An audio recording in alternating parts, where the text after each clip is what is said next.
Welcome to our comparison of the COMFEE countertop dishwashers. Today we're diving into the features of two models. The Energy Star portable dishwasher, which offers 6 place settings and 8 washing programs, and the portable dishwasher, known for its built-in 5L water tank and 6 wash programs. We'll explore their capacities, wash cycles, and unique functionalities to help you choose the right one for your kitchen.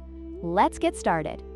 When it comes to capacity, the COMFEE countertop dishwasher shines with its ability to accommodate 6 place settings, making it ideal for families or those who entertain frequently. In contrast, the COMFEE portable dishwasher is designed for smaller loads, catering to just 2 place settings. This difference is crucial for users who need more space for their dishwashing needs.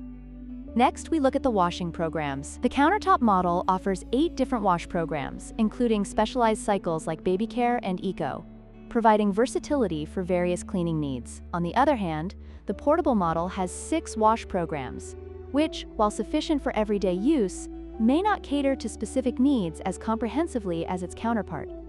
Finally, let's discuss portability. The COMFEE countertop dishwasher requires a water hookup, which may limit its placement options in your kitchen. In contrast, the portable dishwasher features a built-in 5L water tank, allowing for flexible placement without the need for plumbing. This makes it an excellent choice for RVs, apartments, or anyone needing a more mobile solution. In conclusion, both COMFEE dishwashers offer unique advantages depending on your needs. The countertop model is perfect for larger households with its capacity and variety of wash programs, while the portable model excels in flexibility and ease of use. We hope this comparison helps you make an informed decision. Don't forget to like, share, and subscribe for more product comparisons.